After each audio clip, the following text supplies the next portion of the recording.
Oh, pag yung panahon na talaga lang, I'm very thankful ha, kasi yung puhunan ko bumalik talaga. Kaya, pinupundar ko dito, magbabuyan ako mga langga. Pero kung magbabuyan pa ako malangga, paano yung magagarden pa ako, magbabuyan pa ako, parang hindi ko kaya sa katawan ko mga langga. Doon ako magbababuyan langga oh. May ako doon. May pigiri ako doon. Malayo dito. Yung malayo pa dito. Pero dito lang talaga na lugar. So magbabuyan pa ako, magagarden pa ako. Gusto kong maggarden. Kasi kung magbabuyan pa ako, maya ko na lang yun isisipin yung babuyan. Mag-garden muna ako. Kailangan kong maaabot ko yung goal, yung may mga okra halimbawa namumunga na mga ganun gusto ko. Gusto ko yung ma-experience.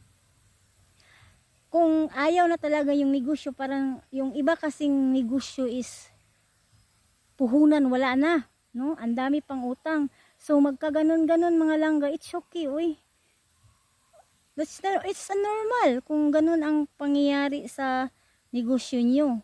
Hindi huminto na kayo. Maghanap na lang kayo ng ibang pagkakakitaan, tapos babayaran niyo yung mga utang, ganun lang yun. Kasi hindi mo talaga hindi mo talaga madiktahan ang negosyo kung patungo sa wala ng customer, tapos ang masakla pa doon is mawawala yung puhunan mo. It's normal naman, no? Lalo na kapag yung negosyo talaga, kapag yun ang source of income mo, ay naku.